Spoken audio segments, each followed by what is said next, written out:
প্রথমে সাক্ষাৎকার দেন। কি সাক্ষাৎকার দেবো ভাই? যে বিমানে আছে বিমানের সাক্ষাৎকার দেন। রাশেদ খান মিলন ল্যাংটা ঘোরো, তোমার মতো মন্ত্রীরা প্রয়োজন নাই। হ্যাঁ, তোমার মতো মন্ত্রী থেকে আমাদেরকে এরকম ভোগাইও না। আমরা প্রবাসে বহুত টাকা পয়সা দেই তোমাদের। আপনি বলে আর বললাম না রাশেদ খান মিলন। এই কারণ কি আর? এই কারণ আপনি বলতেছি না, তুমিই বলতেছি।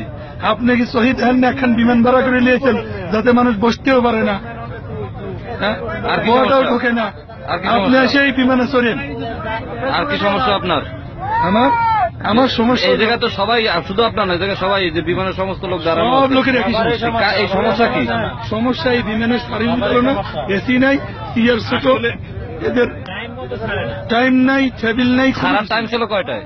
সারা টাইম ছিল 12:10। এখন বাজে কত? এখন 1:30। 1:30 না, এখন 2টা বাজে। এখন 2টা বাজে, কিন্তু এখনো কিন্তু ছাড়তেছে না। টয়লেট নাই, এসি নাই, আমরা কি মরবো?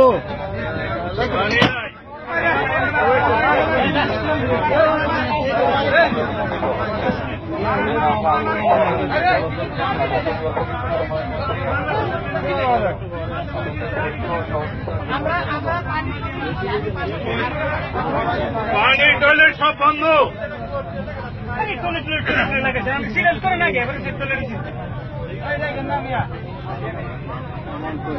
কি চাচামা কিছু বলবেন বিমান সম্পর্কে? আর কি বলবো? পানি